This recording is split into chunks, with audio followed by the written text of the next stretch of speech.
Peut-être Antoine, je te laisse commencer. On ne t'entend pas. Bonjour, donc moi je m'appelle Antoine, je suis un PL 2019 et je travaille actuellement chez Aguerre, donc ils ont fait du matériel électronique, donc ça va de la borne de voiture électrique au disjoncteur électrique. Donc moi je travaille principalement sur la partie disjoncteur électrique et je suis ingénieur process injection plastique, donc on est en support de prod et on accompagne la production sur tout le process de la transformation de la matière plastique. Voilà, Benjamin, à toi. Très bien, Benjamin. Bonjour à tous, donc moi c'est Benjamin Vols, je suis diplômé génie mécanique à Strasbourg en 2015. Je travaille actuellement pour l'antenne française du groupe Schaeffler. Donc Schaeffler c'est un équipementier automobile et sur le site de Haguenau où je travaille, on produit essentiellement des composants moteurs et châssis pour l'automobile. On a une deuxième usine également sur le site qui est plutôt dédié à la partie industrielle, avec du guidage linéaire. Donc moi, à Haguenau, je suis responsable Industrial Engineering dans le département spécialisé pour la réalisation des galets tendeurs, donc pour des moteurs thermiques. Voilà. Gilles? Et Gilles? Oui, bonsoir à tous. Gilles Kircher, donc GM90. Ça fait un peu plus longtemps que mes collègues co-présentateurs. Je suis en charge de ce qu'on appelle les solutions clients chez Walter France. Alors, ouais, je ne sais pas si c'est moi, Gilles, on t'entend un peu faiblement. C'est possible de… J'ai monté le son, je peux parler un peu plus fort. Merci. Donc, je suis chez Walter France, un fabricant d'outils coupants qui propose aussi tout ce qui est solutions d'usinage. Et puis, j'ai un rôle qu'on va appeler de Customer Solution Manager, c'est-à-dire en charge des solutions clients. Voilà.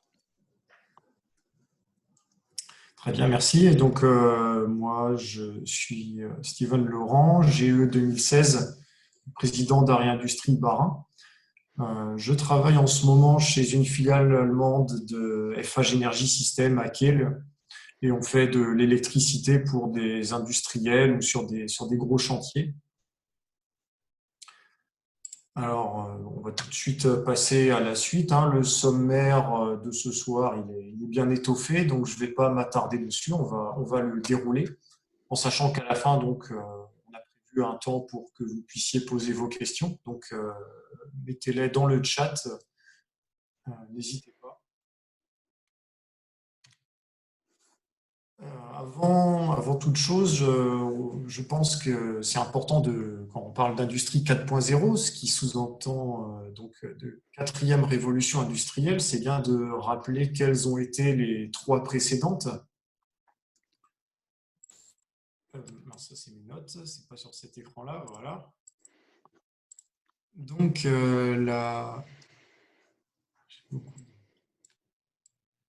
la première révolution industrielle, elle a été portée par le charbon. Elle a commencé vers le milieu du XVIIIe siècle. C'est un terme qui a été inventé seulement en 1837, alors que cette révolution était déjà pratiquement à son terme. Avant cette révolution, toutes les sociétés mondiales avait une économie qui reposait entièrement sur l'agriculture et le travail manuel. Il y avait déjà quelques proto-industries depuis la fin des années 1400, comme l'imprimerie du Strasbourgeois Gutenberg, les métiers à tisser, quelques manufactures royales en France ou l'horlogerie suisse. Mais ce qui a tout chamboulé, c'est en 1776 l'invention de la machine à vapeur par James Watt. Et 3 ans plus tard, la machine à filer mécanique. Donc ensuite, très vite, on a vu tout un tas de tâches manuelles et aussi pour l'industrie métallurgique, l'utilisation massive du charbon, ce qui a pas mal permis d'améliorer la qualité de vie des personnes. Ensuite, à partir de 1870, donc à peu près à la date où a été fondée notre chère école, a commencé la deuxième révolution industrielle, qui cette fois était basée sur l'électricité, mais bien aussi aidée par le pétrole et le taylorisme et le fordisme. Donc l'électricité, hein, ça existait déjà depuis un certain temps, on connaissait, mais c'était plus une curiosité scientifique qu'autre chose.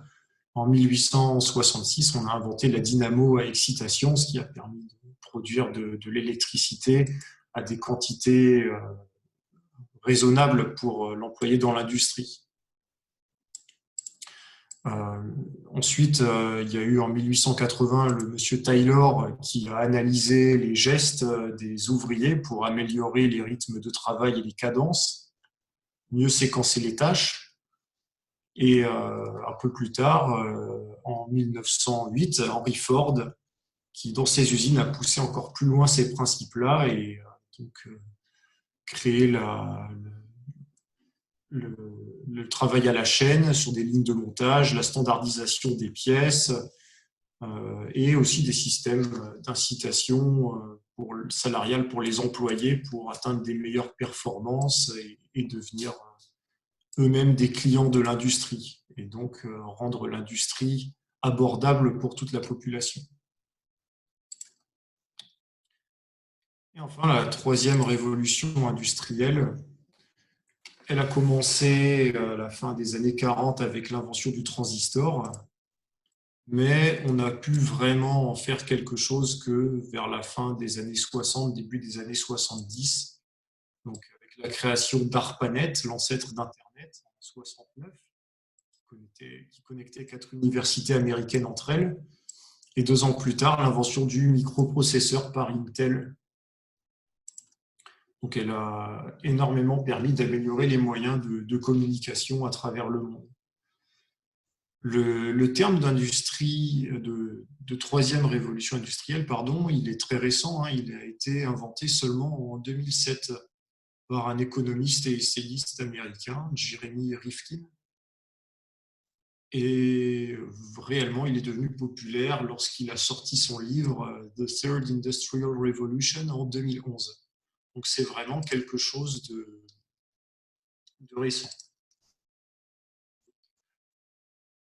Et au final, on en est arrivé du coup à ce qu'on appelle l'industrie 4.0, où le terme est vraiment apparu dans la foulée de troisième révolution industrielle en 2011 à la foire de Hanovre, où 3 intervenants allemands ont employé ce terme lors d'une conférence en parlant d'un projet du gouvernement allemand sur le développement du numérique dans l'industrie.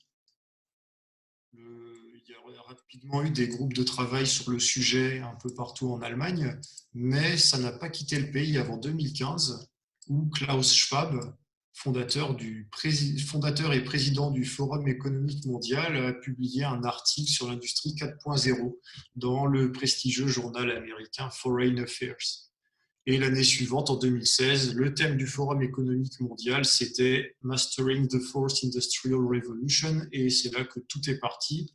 Et ensuite, très vite, on en a entendu parler partout. Donc, c'est un terme qui sous-entend les principes d'une usine capable de s'auto-optimiser, s'auto-configurer, s'auto-diagnostiquer et de travailler de manière collaborative entre robots et êtres humains, pour qu'on puisse à l'arrivée fabriquer en série de manière flexible, produire en masse sur mesure, et donc en se basant sur les principes que vous voyez à l'écran, sur lesquels on va pouvoir revenir plus en détail. Et donc je vais passer la parole à Antoine, qui va prendre la suite et nous expliquer les motivations pour tendre vers l'usine du futur. J'ai déjà un petit peu dit. Ouais, donc, on va voir les motivations pour tendre vers l'usine du futur. Donc, certains passages vont être expliqués et Benjamin va pouvoir les compléter par des exemples de son entreprise. Ensuite, Gilles interviendra avec Pardon ? Je vais t'aider à les imager, oui, à certains moments. Voilà, à les imager. Et ensuite, on verra 2 exemples avec Gilles. Donc, la première chose qui est extrêmement importante sur l'industrie 4.0, c'est la maintenance prédictive. Grâce à des capteurs et de l'intelligence artificielle, on va pouvoir mieux planifier et mieux optimiser le temps d'arrêt des lignes de production. Pour vous donner un ordre de grandeur, une heure d'arrêt de production sur l'automobile, ça coûte à peu près 150 000 euros. Donc, on peut très vite faire des grosses économies en production. On a un autre axe qui est toute la traçabilité avec des puces RFID qu'on peut placer dans les produits qui permettent de faciliter les inventaires. C'est-à-dire qu'avec juste un robot, en passant entre des lignes, on peut faire l'inventaire de tout ce qui est dans les ateliers, dans la production et du suivi au niveau du client puisqu'on sait où part chaque produit et on peut suivre d'une meilleure façon la qualité. Quelque chose de très important aussi, c'est la personnalisation de masse. On peut imaginer sa chaussure comme on a envie, par exemple, et au même prix qu'une chaussure de série. Donc ça, c'est vraiment quelque chose qui peut être une vraie révolution. Évidemment, comme Steven en parlait un petit peu avant, avec tous ces capteurs et tout ce qui va être relié grâce à Internet, on va avoir une amélioration de la qualité, de la quantité de produits, de la quantité produite, donc de la productivité, et une meilleure automatisation. Benjamin, si tu veux compléter sur la productivité. Oui, alors c'est un exemple ou une image qui va parler un peu des deux points suivants également. On entend aussi dans l'industrie 4.0 toute la dimension collaborative de certains types de robots qui rentrent sur le marché. Et en fait, on a différentes applications dans lesquelles on peut améliorer la productivité, limiter les erreurs et améliorer aussi tout ce qui est ergonomie, sécurité au poste, pour tout ce qui est travail manuel, pick and place, travail répétitif. On a des réductions de l'erreur humaine, enfin la suppression de l'erreur humaine, la limitation des TMS par exemple, et cette nouvelle dimension de robots collaboratifs qui peut venir à la place ou au support de l'homme. C'est une dimension qui, par exemple, se déploie sur lequel misent certaines entreprises, dont la nôtre, par exemple, où on a remplacé ou en cours de remplacement des déchargements de machines. Alors, pourquoi collaboratif le pick and place par robot industriel se fait depuis longtemps. Il faut savoir aussi que dans les installations pas récentes ou dans des bâtiments anciens, on est parfois limité par un encombrement au sol, par des agencements de machines qui parfois nécessitent une coexistence de l'homme et du robot par besoin de place. Donc, c'est pour ça que la dimension collaborative dans l'industrie 4.0, petit à petit, fait aussi sa place. Voilà, donc on a donc une réduction des dépenses, des délais, des erreurs et des risques de production. C'est quelque chose un petit peu donc, que tu as commencé à aborder, Benjamin. C'est quelque chose qui est super important. La réduction, il y a énormément d'arrêts maladie et d'arrêts de travail dans les usines parce que les gestes sont très répétitifs. Il y a du port de charge, par exemple. Et en fait, grâce à des robots, on peut vraiment réduire ces accidents du travail. Il y a peut-être encore un projet là-dessus, Benjamin? Alors, il y a un projet, quand on parle de délai ou d'amélioration de la réponse de l'humain, par exemple, par rapport à un besoin particulier, notamment par rapport au délai de réactivité, de présence, de systématique de l'homme. On a un exemple, par exemple, chez nous, on a des lignes de production, de rectification, par exemple, de pièces mécaniques dans lesquelles on alimente en vrac dans des grands silos. Et en fait, l'étape d'avant, c'était de passer régulièrement, regarder où en sont le niveau des silos et de ramener avec des chariots élévateurs, etc., les pièces en vrac. Aujourd'hui, on a ce qu'on appelle des silos connectés, donc des silos qui sont connectés directement avec un système développé par le service logistique de Haguenau. Et en fait, ils savent en temps réel quel va être le moment de la prochaine alimentation de telle ou telle ligne. Et l'objectif, en ayant, après déploiement sur la quasi-totalité des installations de ce type-là, c'est de pouvoir optimiser aussi le temps passé à déplacer ce type de pièces et d'améliorer le délai de réponse par rapport à un besoin en production. Donc, c'est aussi un autre avantage de l'industrie 4.0, c'est tout ce qui est l'accès instantané à l'information numérique. On peut suivre en direct sa production et la piloter vraiment de manière beaucoup plus fine qu'on pouvait le faire avant. Encore un exemple là-dessus, Benjamin? Oui, alors moi je donnerais l'exemple typiquement dans l'industrie automobile, il y a une grande dimension qualité, notamment d'un point de vue de la législation, d'un point de vue de l'ISO ou des clients même.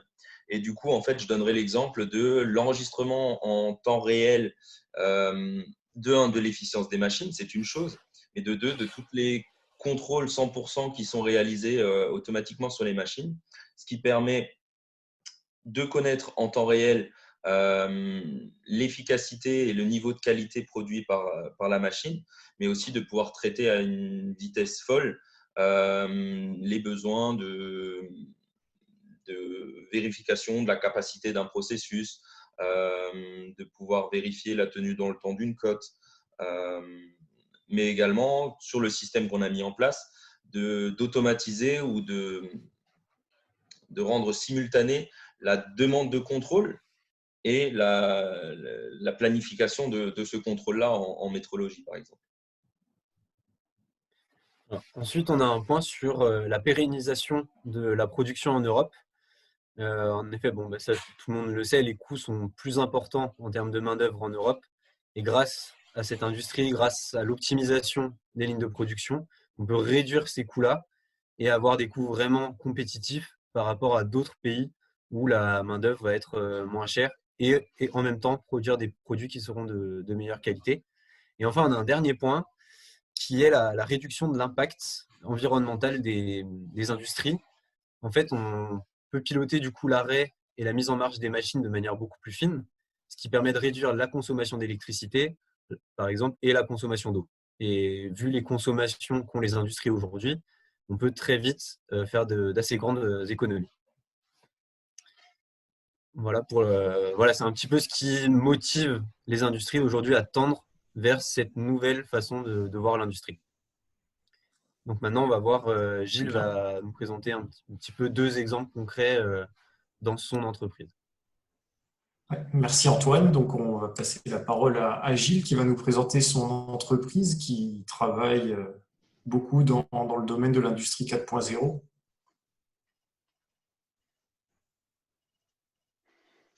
Allez, c'est bon, je vais te passer la main. Je dois avoir la main là, non? C'est ça? Voilà, normalement là tu as la main. Maintenant tu peux toi-même passer les diapos.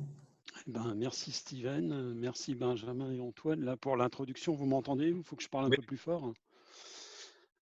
Effectivement, comme évoqué par Steven dans l'introduction, je vais vous présenter deux applications assez concrètes de la digitalisation que Walter met en œuvre, pas directement chez nous, chez nos clients plutôt, puisqu'on est fournisseur, et surtout dans le domaine de l'usinage. Oui, un petit rappel, Walter, c'est une société spécialisée dans la fabrication d'outils coupants depuis plus de 100 ans. On a un siège en Allemagne à Tübingen et en France, on est à Souls-sous-Forêt, au nord de l'Alsace. Donc aujourd'hui, sur le slide qui est là, je veux simplement présenter qu'aujourd'hui, effectivement, jusqu'à présent, nos entreprises, elles étaient concentrées sur les produits. Et puis depuis plusieurs années, on a commencé à parler des processus complets et ce sont eux qui ont pris le devant de la scène. Et maintenant, on commence à parler et on parle, comme on l'a déjà entendu là, de process qui deviennent de plus en plus digitaux finalement. Et c'est ce qu'on va essayer de voir dans les prochaines minutes. Alors, faut que je revienne sur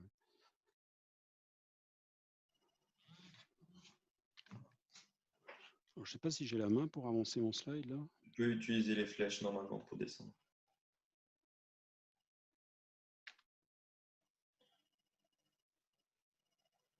Sinon, Steven, tu peux passer à la slide. Ça ne fonctionne pas avec les flèches, sinon moi je les passe. Hein. Ouais, Ouais, écoute, vas-y. Ouais. je les ai passés. Donc, aujourd'hui, si on prend un exemple de processus de fabrication, comme par exemple là, vous avez une pièce, c'est un collecteur d'échappement, on voit qu'à chaque étape de ce processus, on va avoir des outils digitaux qui sont mis en œuvre. Donc, finalement, que ce soit lors de la planification avec des outils numériques, des jumeaux numériques. Lors de de l'approvisionnement, on a bien sûr le commerce électronique et toutes les interconnexions avec les ERP, même avec les ERP des fournisseurs, ou lors de la gestion des outils en production, par exemple ici via des armoires de distribution numérisées qui vont distribuer les outils. On va parler du pré-réglage. On parlait tout à l'heure de suivre avec des puces RFID. C'est ce qu'on peut faire au niveau des outils coupants. Et également, l'usinage lui-même va bénéficier de ces avantages pour arriver à la pièce finie. Alors, c'est justement de la partie usinage dont je vais un petit peu parler avec deux logiciels, l'Apcom et l'iCut. Et vous allez voir comment on va, on va intégrer cette notion de digitalisation ici. Je peux passer au slide suivant, Steven. Donc, le premier logiciel, c'est un logiciel qui s'appelle iCut. Cut, vous l'avez compris, c'est la coupe. Il s'agit en fait de l'usinage intelligent. Alors, c'est une adaptation en temps réel des conditions d'usinage. Tu peux passer au slide suivant, voilà. Donc, alors pour ceux d'entre vous, et je pense qu'ils sont assez nombreux qui connaissent le monde de l'usinage, vous savez que tout ce qui est ébauche de pièces, elles peuvent varier. Benjamin pourra en témoigner. Elles peuvent varier. Il peut y avoir des surépaisseurs, des parcours d'outils qui ne sont pas toujours optimisés, la structure de la matière elle-même qui va évoluer, l'outil va s'user, donc des efforts de coupe qui vont évoluer. Eh bien, une des solutions, c'est la mise en œuvre d'une mesure permanente de la charge au niveau de la broche, et on va faire réagir la machine à cette charge en adaptant l'avance de l'outil de manière automatique. C'est-à-dire que la machine, elle va devenir intelligente après effectivement un auto-apprentissage. On en a un petit peu parlé déjà avant, hein, les machines qui apprennent elles-mêmes. L'intérêt finalement, c'est un gain de productivité. Si on regarde l'usinage qui a été fait dans le haut du graphe, par rapport à l'usinage du graphe inférieur, on voit une avance qui a évolué et en final, elle a accéléré et réduit de manière à avoir un gain de productivité qui est environ, qui peut dépasser les 10%. Alors j'ai une petite vidéo juste après, elle est assez courte, mais elle vous fera comprendre, tu peux passer au slide suivant, elle vous fera comprendre sur la vue de gauche, vous allez voir un usinage tout à fait classique avec,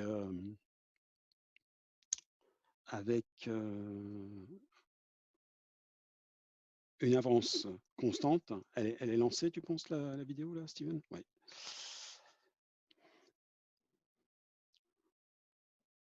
Ouais, c'est parti. Donc ici, sur la gauche, une avance constante. Vous avez une fraise qui va décrire un cercle. Et sur la vidéo de droite, eh bien, vous allez voir que on va avoir une avance qui va évoluer en fonction de la charge. Comme par exemple là, vous voyez qu'elle avance beaucoup plus vite. C'est la machine qui décide d'aller au-delà ou à l'encontre des conditions qui ont été programmées par l'opérateur. Voilà ce que représente à peu près, ou comment on peut se représenter une machine intelligente. Voilà, donc on va passer au slide suivant,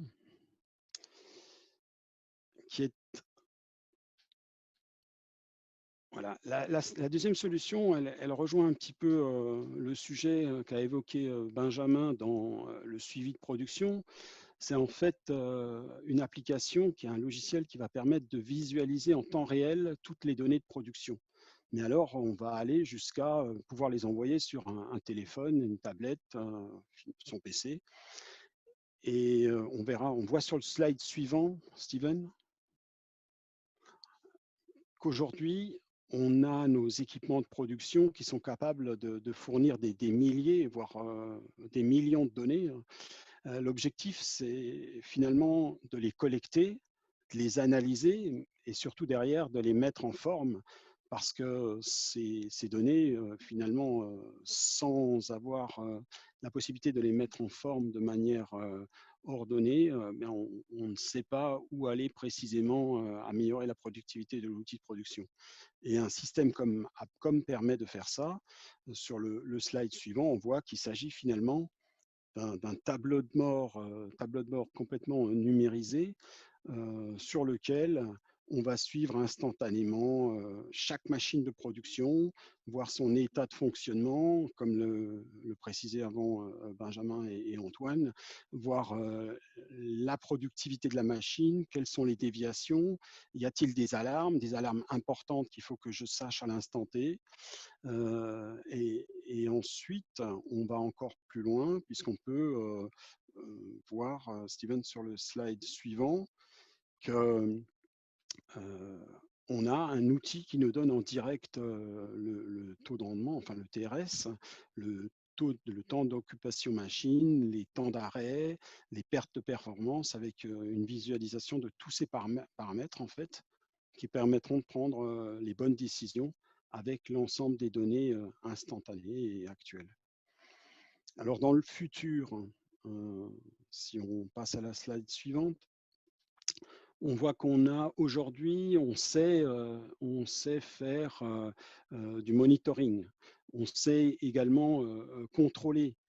On commence à voir ces moyens d'optimisation, mais en final, l'objectif, c'est d'arriver à vraiment une autonomisation des process, comme on l'a vu un petit peu sur cette CN qui était en mesure de se corriger elle-même en termes de conditions de coupe.